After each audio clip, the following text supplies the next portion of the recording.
नमस्कार। रोज की तरह हम हैं हाजिर आसनसोल टाइम्स में। आपके सामने लेकर आए हैं आसनसोल और आसपास के क्षेत्रों की कुछ महत्वपूर्ण खबरों की तरफ बढ़ेंगे, लेकिन उससे पहले সিটি মন্টেসরি স্কুল 10 একর জমির ওপর নির্মিত। এই স্কুলটি আপনার সন্তানের সার্বিক উন্নয়নের জন্য প্রতিশ্রুতিবদ্ধ। এখানে আপনার শিশু 100% smart class, computer lab, library, পদার্থবিজ্ঞান, রসায়ন, গণিত, জীববিজ্ঞানের জন্য আলাদা আলাদা ল্যাবের সুবিধা পাবে। এর সাথে একটি শিশু উদ্যানও রয়েছে, যেখানে আপনার বাচ্চাদের শারীরিক বিকাশের দিকে বিশেষ মনোযোগ দেওয়া হয়। তাহলে আর দেরি কিসের? আজই অ্যাডমিশনের জন্য চলে আসুন সিটি মন্টেসরি স্কুল, বুধা পাইপলাইন রোড, কালাঝড়িয়া, বার্নপুর। যোগাযোগের নাম্বার 8001387524 অথবা 9434359937। Midwest Hospital and Medical Institute Private Limited, Bhagat Singh मोड़, आसनसोल। आसनसोल नगर निगम की तरफ से आज कथा सम्राट मुंशी प्रेमचंद की जयंती मनाई गई। इस मौके पर आसनसोल नगर निगम चौराहे पर स्थित उनकी मूर्ति पर माल्यार्पण किया गया। इस मौके पर आसनसोल नगर निगम के चेयरमैन अमरनाथ चटर्जी, MMIC गुरदास चटर्जी सहित आसनसोल नगर निगम के सभी वरिष्ठ अधिकारीगण उपस्थित थे। सभी ने हिंदी साहित्य के इस महान साहित्यकार की प्रतिमा पर माल्यार्पण किया और श्रद्धासुमन अर्पित किए। मुंशी प्रेमचंद के बारे में बताते हुए अमरनाथ चटर्जी ने कहा कि मुंशी प्रेमचंद की लेखनी में समाज के वंचित वर्ग की कहानी उभर कर सामने आती है। उन्होंने हमेशा हाशिए पर रहने वाले लोगों के दर्द को बयां किया। उनके साहित्य के पठन से तत्कालीन भारतीय समाज की कुरीतियों के बारे में जानकारी प्राप्त होती है और किस तरह से समाज और धर्म का बेजा इस्तेमाल कर एक बहुत बड़े वर्ग को दबा कर रखा जाता था, ये भी पता चलता है। आज 31 जुलाई 2023 को हिंदी भाषा के यशस्वी साहित्यकार प्रेमचंद की हम लोग 143वीं जयंती मना रहे हैं। यह मूर्ति फरवरी 1989 में स्थापित की गई थी। उस समय आसनसोल कॉरपोरेशन नहीं था, आसनसोल म्यूनिसिपैलिटी थी। फरवरी 1989 के बाद से आज तक, अब ये आसनसोल कॉरपोरेशन हो जाने के बाद भी लगातार बगैर किसी विरति के प्रेमचंद की जयंती हम लोग मनाते आ रहे हैं। यह आसनसोल वासियों के लिए एक सचमुच गर्व की बात है। मित्रों, हर देश के कुछ प्रतिनिधि होते हैं, प्रतिनिधि व्यक्तित्व। जैसे हम ब्रिटेन को वहाँ के राजा महाराजाओं के साथ शेक्सपियर के रूप में भी जानते हैं कि वो शेक्सपियर का देश है। चीन को जिस तरह से हम जानते हैं कि वो लू सुन का देश है, उसी तरह भारत को दो साहित्य के माध्यम से पूरी दुनिया जानती है, रविंद्रनाथ टैगोर और प्रेमचंद।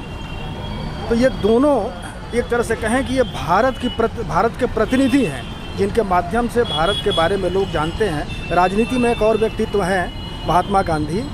लेकिन साहित्य हम लोग इसलिए पढ़ते हैं, साहित्य के पास जाते हैं कि साहित्य मानवीय व्यवहार का शास्त्र है। मनुष्य किस परिस्थिति में कैसा आचरण करेगा, कैसा कर सकता है और उसे कैसा करना चाहिए, इसका ज्ञान हमें साहित्य के पास जाने से ही मिलता है। इसीलिए हम बार बार साहित्य की तरफ जाते हैं, साहित्य को पढ़ते हैं और आने वाली पीढ़ी को साहित्य पढ़ने के लिए प्रेरित भी करते हैं। क्योंकि साहित्य के माध्यम से आप राजनीति हो या धर्म हो। मुंशी प्रेमचंद যিনি সাহিত্যিক লেখক, ওনার 143তম জন্মদিন আমরা প্রত্যেকবার কর্পোরেশনের তরফ থেকে এই দিনটিকে পালন করে থাকি। আমাদের মধ্যে উপস্থিত হয়েছেন আমাদের প্রিয় চেয়ারম্যান, উপস্থিত আছেন নবীনবাবু থেকে আরম্ভ করে সৃজনবাবু, ডক্টর আলম সাহেব, শ্রীবাস্তব সাহেব, প্রবাল বোস, আমাদের বড়বাবু আছেন বীরেন অধিকারী থেকে আরম্ভ করে কল্লোল থেকে আরম্ভ করে সবাই এখানে উপস্থিত হয়েছি আজ এই সাহিত্যিককে সম্মান জানাতে। আমরা বিভিন্নভাবে চেষ্টা করি যে এই মনীষীদের আমরা এই জন্যই স্মরণ করি যে আমাদের পরবর্তী জন্ম যারা এই মনীষীদের জীবন নিয়ে চর্চা করবেন এবং তারা যে কথাগুলো বলে গেছেন সেইগুলো যাতে তারা অক্ষরে অক্ষরে পালন করে এবং একটা সুন্দর সমাজ গড়ে তোলার যে প্রচেষ্টা আমাদের মধ্যে রয়েছে, আগামী প্রজন্ম যেন সেইভাবে এগিয়ে যায়, এইটুকু কথা বলে সবাইকে অভিনন্দন জানিয়ে আজকের দিনে আমার বক্তব্য শেষ করলাম। নমস্কার। কাউন্সিল তার দায়িত্ব পালন করে এবং অফিসের স্টাফ যারা রয়েছেন তার দায়িত্ব পালন করেন। আমাদের এই দায়িত্ব পালনের মধ্যেখান থেকে আমরা আসানসোলের সমাজ ব্যবস্থাকে এইটুকুই জানাতে চাই যে এই সমস্ত মনীষীদের জীবনী যত পড়বেন, যত জানবেন, তত আপনারা নিজেরা সমৃদ্ধ হবে। তার সঙ্গে আমাদের নতুন সমাজকে তৈরি করার ডাক বারবার দীর্ঘ 200টা বছর ধরে বিভিন্ন মনীষীরা দিয়ে আসছেন, সেই রকম সমাজ ব্যবস্থাকে আমরা ততটা সমৃদ্ধ করতে পারব। আমরা জানি প্রেমচাঁদ মুন্সি তার 1909 সালের পর থেকে যে লেখনীর মধ্যেখান দিয়ে যে লেখা উনি লিখে দিয়ে গেছেন ভারতবর্ষের সাহিত্যে, সেই সাহিত্যের কথা যদি আমরা বারবার পর্যালোচনা করি, আমরা দেখব কখনো নির্যাতিত মানুষের কথা উনি বলেছেন, কখনো যে কুসংস্কারপন্থী মানুষ ছিল তাদের বিরুদ্ধে গর্জে ওঠার ডাক দিয়েছেন, কখনো আমরা দেখেছি যে ব্রিটিশ সাম্রাজ্যবাদের যে অত্যাচার ছিল সেই অত্যাচারের বিরুদ্ধে উনি একত্রিত হয়ে আন্দোলন করার কথা বলেছেন। আমরা জানি প্রেমচাঁদ মুন্সির কয়েকটা বিশিষ্ট গল্প মানুষকে আজও অনুপ্রাণিত করে, যেমন নবাব, যেমন গোদান, নির্মলা, এই সমস্ত সাহিত্যগুলো আজও আমাদের মনের মধ্যেখানে গেঁথে আছে। আর উনি ছাড়া হিন্দি সাহিত্য কিন্তু সম্পূর্ণ হবে না। ওনাকে যত হিন্দি সাহিত্য এগিয়ে যাবে, ওনাকে তত বেশিভাবে জড়িয়ে রাখতে পারলে হিন্দি সাহিত্যও কিন্তু ভারতবর্ষের বুকের মধ্যেখানে কিন্তু অতি সুন্দরভাবে প্রতিষ্ঠিত হবে এবং অতি সমৃদ্ধ হবে। আমরা জানি বেনারসের একটি প্রত্যন্ত গ্রামে জন্মগ্রহণ করে সারা ভারতবর্ষের বিভিন্ন প্রান্তে এবং ভারতবর্ষের বিভিন্ন প্রান্তে ওনার ছবির মধ্যেখানে যে সমস্ত কথাগুলো আমরা দেখেছি, সেই সমস্ত কথা কিন্তু আজও পর্যালোচিত হয় এবং চর্চিত হয়। আমাদের মধ্যে মনোজ রয়েছেন, আমাদের নবীনবাবু রয়েছেন এবং অন্যান্য শ্রীবাস্তববাবু রয়েছেন, বীরেনবাবু রয়েছেন, আমাদের আধিকারিক কল্লোল রয়েছে, হোয়াল রয়েছে। এই সমস্ত মানুষজনকে নিয়েই আমরা বারবার বিভিন্ন মূর্তিতে সামনে গিয়ে আমরা তাদের জন্মদিন, মৃত্যুদিনের মধ্যেখান দিয়ে সকল মানুষকে এই বার্তাই পৌঁছাতে যাই যে ওনাদের আদর্শ মেনে চললে আমরা কিন্তু নতুনভাবে আমাদের দিশা যেটা ওনারা দেখিয়েছেন সেই দিশায় চলতে পারবো। आज आसनसोल नगर निगम में मिशन इंद्रधनुष को लेकर एक बैठक हुई। आपको बता दें कि मिशन इंद्रधनुष सभी बच्चों को मीजल्स तथा रूबेला की वैक्सीन लगाने की एक परियोजना है, जिसके तहत सभी बच्चों को इन दो खतरनाक बीमारियों के प्रतिरोध के लिए वैक्सीन लगाने की पहल की गई है। इसी को लेकर आज एक बैठक हुई। इस बारे में जानकारी देते हुए आसनसोल नगर निगम के चिकित्सा अधिकारी डॉक्टर सोमनाथ मंडल ने बताया कि इससे पहले इन दो बीमारियों के खिलाफ बच्चों को वैक्सीन लगाए गए थे, लेकिन कई बच्चे अभी भी वैक्सीन के दायरे से बाहर हैं। उन बच्चों को भी वैक्सीन लगाने के लिए आसनसोल नगर निगम के अंतर्गत आने वाले सभी अर्बन प्राइमरी हेल्थ सेंटर के ज़रिए पहल की जा रही है। ये 3 चरणों में होगा। पहला चरण अगस्त में, दूसरा सितंबर में और तीसरा अक्टूबर में होगा। কর্পোরেশনের তরফ থেকে কর্পোরেশন এরিয়ার মধ্যে সমস্ত যে ইউপিএসসি যে প্রোগ্রাম এগুলো আছে, সেন্টারগুলো আছে, তার থ্রু দিয়ে পরে আমরা মিশন ইন্দ্রধনুষ, ইন্টেন্সিভ মিশন ইন্দ্রধনুষ প্রোগ্রামটা আমরা নতুনভাবে রিভিউ করছি আর কি। এটা 3টে ফেজে হবে এবং যে বাচ্চাগুলোকে আমরা মিজলস রুবেলার আন্ডারে নিয়ে আসতে পারিনি এবং আরও যেটা আমাদের রুটিন ইমিউনাইজেশন প্রোগ্রাম আছে সেটা এক্সটেন্ডেড করে পরে সমস্ত বাচ্চাকে আমরা ভ্যাকসিনেশনের কভারেজের মধ্যে নিয়ে আসবো। এইটা 3টে ফেজে হবে। প্রথমে আগস্টে হবে, এরপর সেপ্টেম্বরে হবে, তারপর অক্টোবর। 3 দিন করে। কোনো ডেট রাখা হয়েছে? কোনো ডেট রাখা হয়েছে? হ্যাঁ, ডেটটা রাখা আছে। ওটা আরও পরে এনহ্যান্স হতে পারে। তো এর মধ্যে থেকে আমরা কোনো বাচ্চাকেই ছাড়তে রাজি নই যারা ভ্যাকসিনেশন হয়নি, যাদের সেই লেফট আউট বাচ্চাদের আমরা খুঁজে বার করব। তার জন্য একটা বিভিন্ন বড় ধরনের টিম তৈরি করা হয়েছে এবং সমস্ত কাজটায় সহযোগিতা আমরা পাচ্ছি সিওএইচ অফিস থেকে। এটা রাজ্য সরকারেরই একটা, মানে কেন্দ্রীয় সরকার থ্রু রাজ্য সরকার এবং সিওএইচের থ্রু দিয়ে করে এটা মনিটর করা হচ্ছে। আর সিওএইচের রিপ্রেজেন্টেটিভ এখানে ডেপুটি সিওএইচ এসছে, ওনার সাথে ওনার টিমও এসছে, ওয়ার্ল্ড হেলথ অর্গানাইজেশন থেকে আমাদের এসএমও সাহেব এসছেন। আমরা সেন্সিটাইজ করছি বিভিন্ন হেলথ ওয়ার্কারদের এই প্রোগ্রামটার বিষয়ে, যাতে করে কিনা আগস্টের 5 তারিখ থেকে যখন শুরু হবে তাতে তাদের কোনো অসুবিধা যাতে না হয়, এবং যদি অসুবিধা হয় তাহলে আমাদেরকে ইন্টিমেট করলে আমরা সাথে সাথে সেই প্রবলেমগুলো সলভ করি। এখন কত বাচ্চা এরকম পাওয়া গেছে? এরকম তো আমরা সার্ভে করছি, সার্ভেটা প্রসেসের মধ্যেই আছে। অ্যাকচুয়ালি যেটুর বর্ডার স্টেট এটা ফিক্স হয় না, অনেক বাচ্চা চলে যায় আবার নতুন করে আবার আসে, ফ্যামিলি মাইগ্রেশনটা বেশি। এই যে বরাকর জোনটাতে হয়তো আজকে 10 জন আছে, কালকে বেড়ে 20 জন হয়ে যেতে পারে বা কমে যেয়ে 5 জন হয়ে যেতে পারে, কারণ মাইগ্রেটরি ওয়ার্কার প্রচুর আমাদের এই মানে কর্পোরেশন এরিয়াতে। আপনার নামটা স্যার? আমার নাম ডক্টর সোমনাথ মণ্ডল, আমি হেলথ অফিসার আসানসোল মিউনিসিপ্যালিটি কর্পোরেশনে। এবং এখানে আরও যারা আছে সিএমওইচ অফিস থেকে ডেপুটি সিএমওইচ 3 উনি কিছু আপনাদের এটা শোনান। कुछ दिनों पहले अश्विनी चौरसिया नामक एक ठेकेदार ने कांग्रेस पार्षद गुलाम सरवर, उनके करीबी दीपक गुप्ता तथा संजय साहा पर उनसे रंगदारी वसूलने का संगीन आरोप लगाया था। इस मामले में उन्होंने आसनसोल उत्तर थाने में शिकायत भी दर्ज कराई थी।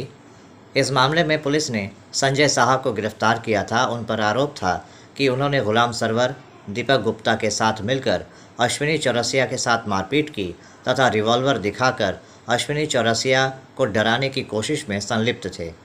उन पर यह भी आरोप था कि संजय साहा ने गुलाम सरवर तथा दीपक गुप्ता के कहने पर अश्विनी चौरसिया से रंगदारी वसूलने का प्रयास किया। बीते 18 दिनों से संजय साहा जेल में थे। इस दौरान 4 दिन पुलिस ने भी उनको अपनी हिफाजत में लेकर पूछताछ की। आज उनको आसनसोल अदालत से जमानत मिल गई। इस बारे में संजय साहा के वकीलों सौभिक पाल तथा अंजन सिन्हा ने बताया कि उनके खिलाफ जो भी आरोप लगाए गए थे, अदालत में उन आरोपों के समर्थन में पुलिस कोई भी प्रमाण या साक्ष्य प्रस्तुत नहीं कर सकी। यहाँ तक कि जिस रिवॉल्वर की बात हो रही थी वो रिवॉल्वर भी अदालत में पेश नहीं किया जा सका। इसी को मद्देनज़र रखते हुए आसनसोल अदालत के न्यायाधीश ने 18 दिनों के बाद संजय साहा को ज़मानत दे दी। ज़मानत मिलने से संजय साहा बेहद खुश हैं और उन्होंने कहा कि उनको भारत की न्याय प्रणाली पर पूरा भरोसा है। जो आसनसोल नॉट 259/23 में संजय साहा का बेल हुआ है, उसके बारे में आप क्या कहना चाहेंगे? फर्स्ट ऑफ ऑल ये एक पॉलिटिकल मैटर है और संजय साहा का इसमें कोई इन्वॉल्वमेंट नहीं था। और सीजन साहब ने सब कुछ देखा, एफआईआर देखा, तो उन्हें लगा कि ऐसा इसमें कुछ भी इन्वॉल्वमेंट नहीं है, तो उन्होंने डायरेक्ट पे संजय साहब को बेल दिया है आज। और मेरे जो आगे की जो बात है वो हमारे फ्रेंड टॉपिक का যেমন আমার লার্নার ফ্রেন্ড বললো যে পুরো কেসটাই পলিটিক্যাল ভেন্ডেটের উপরে বেস।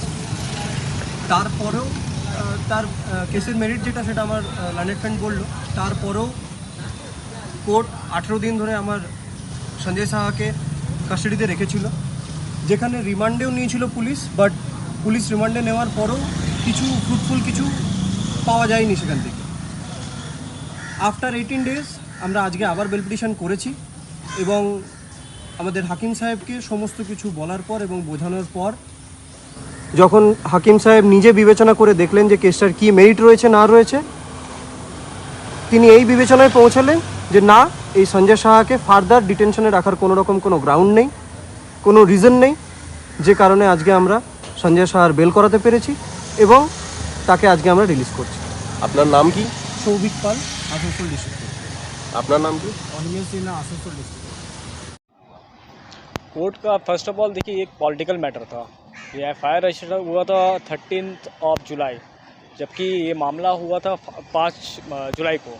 और उसके बाद जब इसके मेरिट पे देखे हम लोग, सीजन साहब सब कुछ बताएं हम लोग कि ये ऐसा ऐसा घटना घटा हुआ है, तो वो देखने के बाद बोले कि वो रखे पीसी रिमांड में 4 दिन। तो वहाँ से इंक्वायरी होने के बाद ऐसा कुछ रिकवर नहीं हुआ, तो उसके बाद जेसी में चला गया वो।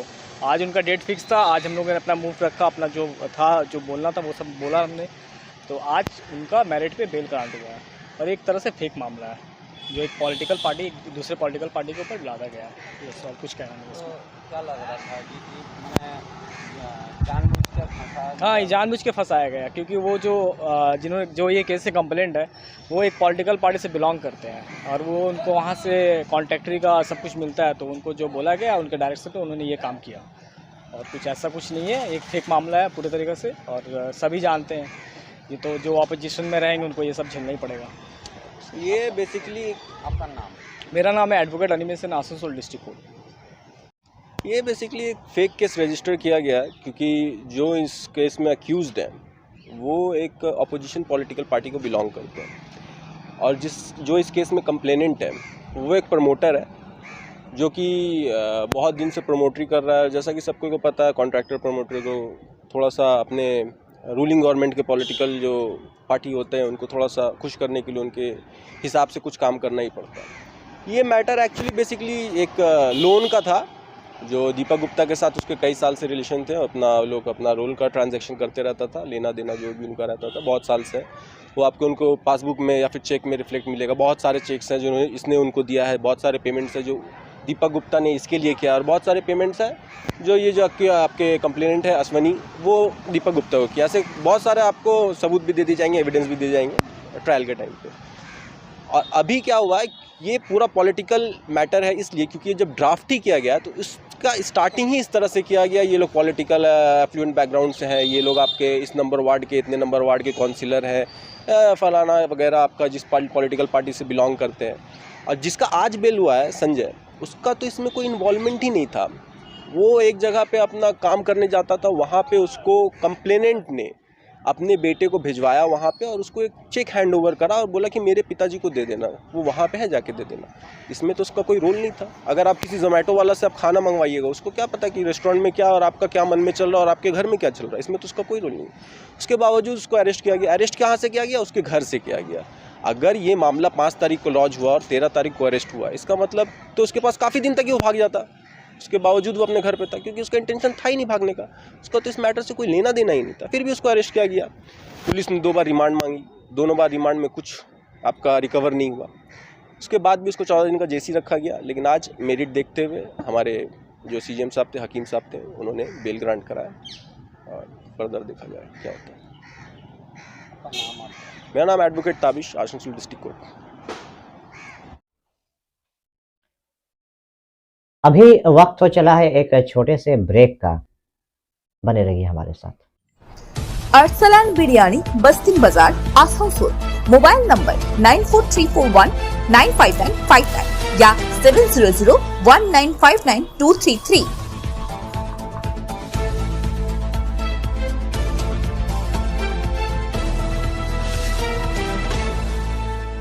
आपके मकान को बनाए आपके सपनों का आशियाना, डेकोर वॉलपेपर। लजीज खाने के शौकीन लोगों के लिए अच्छी खबर। आसनसोल के एसबी गुराई रोड स्थित सुकांतो मैदान के सामने खुल गया है the Zaika fast food restaurant. बीते कुछ समय से पश्चिम बंगाल में डेंगू का कहर देखा जा रहा है। आसनसोल नगर निगम क्षेत्र में इसका प्रकोप न बढ़ सके, इसके लिए आसनसोल नगर निगम की तरफ से पूरी तैयारी की जा रही है। इसी क्रम में आज बोरो-3 चेयरमैन उत्पल सिन्हा के चैम्बर में एक बैठक हुई, जहां पर 3 तथा 6 नंबर बोरो के पार्षद और सैनिटरी विभाग के अधिकारीगण उपस्थित थे। यहां पर डेंगू की रोकथाम के लिए युद्धकालीन तत्परता के साथ काम करने का फैसला लिया गया। आज के हमारे समस्त काउंसिलरরা রয়েছে আমার बोरो 3 এবং बोरो 6 যারা আধিকারিক আছেন স্যানিটারি ডিপার্টমেন্টের, তাদেরকে নিয়ে পশ্চিমবাংলায় যে ডেঙ্গু দেখা প্রাদুর্ভাব হয়েছে, 2-4টে রিপোর্টও পাওয়া যাচ্ছে বিভিন্ন জায়গায়, তার পরিপ্রেক্ষিতে আজকে আমরা এই মিটিং করছি। পাবলিক অ্যাওয়ারনেস প্রচারের ওপর জোর দেওয়া, ক্লিনিং কীভাবে হচ্ছে তার পুঙ্খানুপুঙ্খ চর্চা, এবং সেটাকে যুদ্ধকালীন তৎপরতায় যাতে করা যায়, মানুষের পাশে থেকে কাজ করতে হবে, মানুষকে নিয়ে কাজ করতে হবে, তারই আজকে আলোচনা। আমাদের কিছু রিপোর্ট ছিল বছর 2 আগে, এখন আসানসোলে 1-2টোই দেখা দিয়েছে। তাও মানে সেই অর্থে সেই ধরনের আসানসোলের রিপোর্ট নেই। আসানসোল যথেষ্ট, আসানসোলের কর্পোরেশন তৎপরতার সাথে কাজ করছে। আমরা তার ডেঙ্গুর যে প্রভাব থেকে মুক্ত রাখার জন্য আসানসোলকে আমরা যতটা সম্ভব আমরা ড্রাইভ মারছি।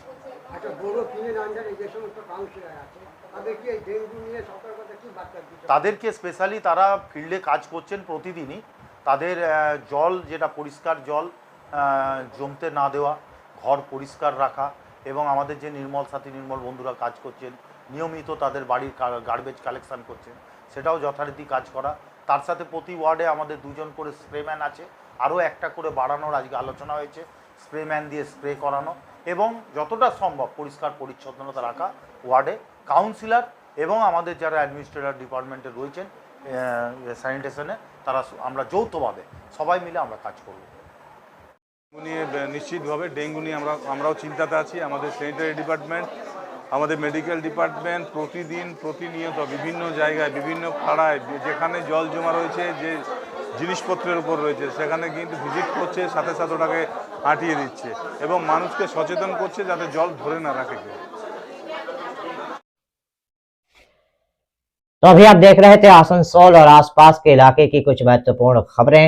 हम रोज आप तक शिल्पांचल की महत्वपूर्ण खबरों को पहुंचाते रहेंगे और अगर आपको हमारे इन खबरों से बाखबर रहना है तो आपको करना होगा एक छोटा सा काम।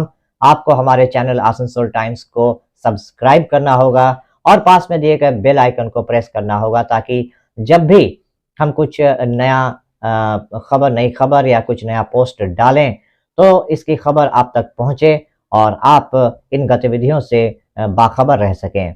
इसके अलावा आप हमारे वेबसाइट www.asansoltimes.co.in पर लॉगिन भी कर सकते हैं और वेबसाइट के जरिए और हमारे पोर्टल के जरिए शिल्पांचल की हर छोटी बड़ी गतिविधियों से बाखबर रह सकते हैं, उनकी जानकारी हासिल कर सकते हैं। आज के इस बुलेटिन में इतना ही। कल फिर होगी आपसे मुलाकात। नमस्कार। हमारा अपना शहर आसनसोल, इसे स्वच्छ और निर्मल रखने की जिम्मेदारी हमारी है। आसनसोल পৌরসভা শহরকে সুন্দর এবং নির্মল করতে বদ্ধপরিকর। পৌরসভার এই চেষ্টায় সুনাগরিক হিসেবে আমাদেরও কিছু কর্তব্য আছে। यहाँ वहाँ प्लास्टिक फेंकना, थूकना, गंदगी फैलाना, ऐसी कुछ आदतें हैं जिनका त्याग करना हमारे साथ साथ हमारे शहर के स्वास्थ्य के लिए भी बेहद जरूरी है। তাই আসুন আমরা প্রতিজ্ঞা নিই, যেখানে সেখানে আবর্জনা ফেলবো না, ধূম্রপান ত্যাগ করব, শহরকে দূষণ মুক্ত করতে গাছ লাগাবো और अपने शहर आसनसोल को बनाएंगे स्वच्छ, सुंदर और निर्मल। आसनसोल नगर निगम द्वारा जनहित में जारी।